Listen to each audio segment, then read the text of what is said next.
The first segment we want to focus on is Cristiano Ronaldo. There's been some breaking news, reports, one in particular from the Telegraph saying that Manchester United will now allow Ronaldo to leave this summer if he can find a club that will take him. Other reports from our partners in the UK at Sky said he may be able to leave. So it's a bit different in the language there, but there are general reports going around that there's been a change in stance from Manchester United, that if Erik ten Hag, the manager, believes that the club is better off without Ronaldo, then he could move on. I mean, that is probably what we've all been saying for a long time, that he should have moved on as soon as, at the start of the summer, he said he wanted to go. United said, we don't want you to leave. We want you to stay around. Ten Hag has always said, we need him. He's a top goal scorer and obviously a legendary player. But what do we think about this? Nick, I'm going to come to you first. What are your general thoughts about these reports and this news coming right on the back of that horrible 4-0 defeat and performance at Brentford?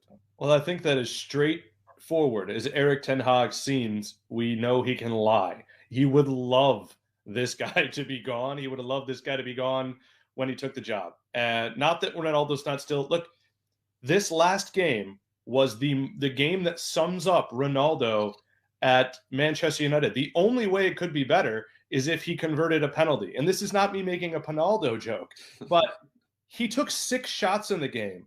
His advanced stats were very good, but it's because in that second half and in the first half, it was like, well, we better get him the ball. And teams just don't work that way. Even PSG, I know they have Neymar and Messi as well, but they have Mbappe a focal point. It doesn't always go through them. We saw Man City win this week without Haaland being a focal point. It doesn't go that way anymore. And my only thing is, if Ronaldo wants to add to his Champions League tally, which all the reports say that's the drive for his motivation, then, I mean, unless he's going to go home and make very little money at his boyhood club, I just don't know who's going to take him in a Champions League club and risk just totally short-circuiting it. It has to be a club that wants to make money on jerseys, right?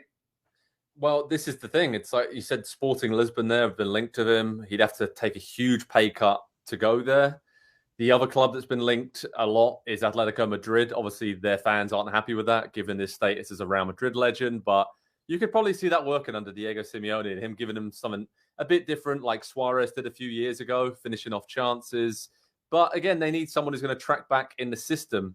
And he doesn't give you that, right, Andy? That's exactly what we saw. His display at Brentford and how it all just fell apart for United showed us exactly why Ronaldo will not work in an Erik ten Hag system and under that philosophy. But do you think it's risky for ten Hag to let him go? Because we're looking at a player who scored 24 goals in all competitions for United last season. And I'm looking around their squad and I don't know another player who's going to maybe get more than 10 goals. So on one hand, it will be good to maybe move him on and send out a message to the rest of the squad and have a clean slate. But on the other, there's some risk involved as well, right? We have to put this in context. Manchester United's the rebuild that's needed now is a 5-year job. And it feels like every time they take the field, another year gets tacked onto that because it shows the state of the squad. It shows the mentality of the club. And it shows just how much work there is for this new manager to do. It shows how much time he's going to need and probably not get to put it together. And yes, I think moving Ronaldo on now at this point would be the correct first step. I think the correct first step should have been done back in May or June, though. And timing is everything, especially in the transfer market. And managerial moves as well. I think it's very important. You need a little bit of luck to be involved sometimes for players to come available. But I think for the most part, you make your own luck. You make your own timing. They could have done this at the beginning of the summer. And there's another example, perfect example of Manchester United being so unself-aware and not understanding timing with Antonio Conte available this time last year. Ole Gunnar Solskjaer still in the job. Everybody in the world knew that he was going to be out of that job long before November 21st when he was actually fired 19 days after Antonio Conte was hired by Spurs. They had 4 months of the season. They could have brought him in as the new manager to replace Solskjaer, who, again, everybody knew was going to go. It was just a matter of when. And then they wait 2.5 weeks later and then make the move. And they end up with Ralf Rangnick, who is maybe one of the few managers in the world who's just as bad of a fit for Ronaldo as Diego Simeone would be if he went to Atletico Madrid. There is no happy ending for anyone in this scenario. Ronaldo's not going to be happy whether he's at United or he goes to a different club, because it's not going to be where he wants to go, to Nick's point, because of the money. The club is not going to be happy because they're either going to be stuck with his massive wages, or they're going to be without their biggest commercial appeal player. Nobody's going to win in this. I'm tired of saying this, but it was such a bad idea at the time. We knew it then. We said it then. But it's been worse. It's been worse than we could have ever imagined. And follow Andy's logic, follow Conte's logic. If he brings in to Manchester United any of the players, for the most part, that he brought to Spurs, if Bentancur solves their midfield, right? Maybe all the moves he's making could have helped. Well, not solves it, but you know what I mean? Like a big step up. Let's put it that way.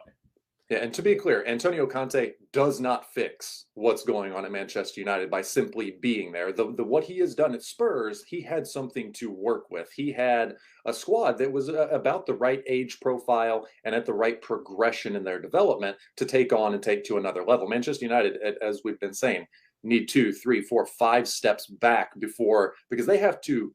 It's a full renovation on a house. You've got to tear everything out of there before you can put anything new in. Otherwise, the new stuff does not matter. So I was sat there in Erik ten Hag's press conference after the humiliating, embarrassing defeat at Brentford at the weekend. And he did seem like a rabbit, deer in the headlights, whatever analogy you want to use. He was asked some questions about his tactics, about playing out from the back, and why was that persisting. And you could almost feel like in his head he was saying, it wasn't about the tactics. But then he started answering saying, but we shouldn't be naive. We shouldn't play out of the back all the time. We need to adjust. And you could almost see him really doubting himself already, which is a huge problem. And perhaps he has underestimated, I think, how big of a job this is at Manchester United. Nick, I want to ask you this. Is this more about Ronaldo's influence in the dressing room than on the pitch? Is that really why Man United need to get rid of him? Because in pre-season, he wasn't around. They looked pretty good. They looked decent. Again, it's pre-season, I know. But right now, he's come back into the fold. And ever since that's been the case, it seems like this is a very different United side. And those young players who were thriving, Sancho, Rashford, Martial, looking good in pre-season, all of a sudden have gone back into their shell. I know Martial's been injured, but yeah, it's weird, right? It almost feels like on the pitch, you maybe could get away with keeping Ronaldo, but because of his character and how big of a personality he is, that's why you really need to move him on. Let's play Mad Libs. Take out Manchester United, take out Ronaldo, put in Arsenal, put in Pierre-Emerick Aubameyang. Now, these are different players in the sense that how their influence was off the field. Aubameyang was late to stuff, right? Ronaldo, we know, is very demanding and judgmental and about himself. But the storyline is the same when you're trying to reform a room. And Mikel Arteta knew what he needed. Ten Hag knows what he's needed, but he also knows that Ronaldo's also sort of a cult figure at Manchester United. And not even a cult, he's just a figure around the world. The guy is a football icon. He's one of the greatest players to ever do it. He's also 37 years old, more concerned with himself. And let's just look at the fact that he was linked with Man City, right?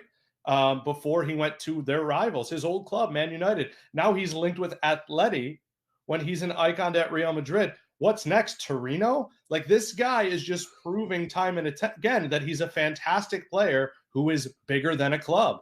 And who wants that right now in the modern climate? Maybe, the I don't want to say the Galaxy, right? But your MLS team, your Qatar Stars League team, your Turkish Super League team that is about the gate revenue and having one player just kind of show up with the highlights. Well, Ronaldo's clearly run out of options at the moment. It seems like Chelsea, PSG, Bayern, even a return to Juventus was maybe what he was thinking would happen, and it's not going to happen by all accounts. So let's wait and see what happens, because it seems like his agent, super agent, Jorge Mendes, is waiting until late in the window like he did to get Ronaldo to United in the first place and that dramatic return. But Andy, let's finish with this. If he does leave, do United have to sign another striker? As I mentioned, they've got Rashford, Sancho, Martial. That three looked pretty decent in pre-season when they got going and they were clicking as a unit. But they've been linked with Acuna from Atletico Madrid, Antony. Those links won't go away with Ajax and Ten Hag going back to his former team. And even the likes of Jamie Vardy, they've been linked with him as someone who's a stopgap and a short-term option. What's your thoughts on this? I mean, if Ronaldo goes, surely they need to bring in one, if not two new forwards, right? Yeah. Do they need to? Yes. Will they be able to get someone they actually want? Probably not. Will they end up settling for someone they don't want and who they will be looking to move on this time next year? Probably, for multiple reasons.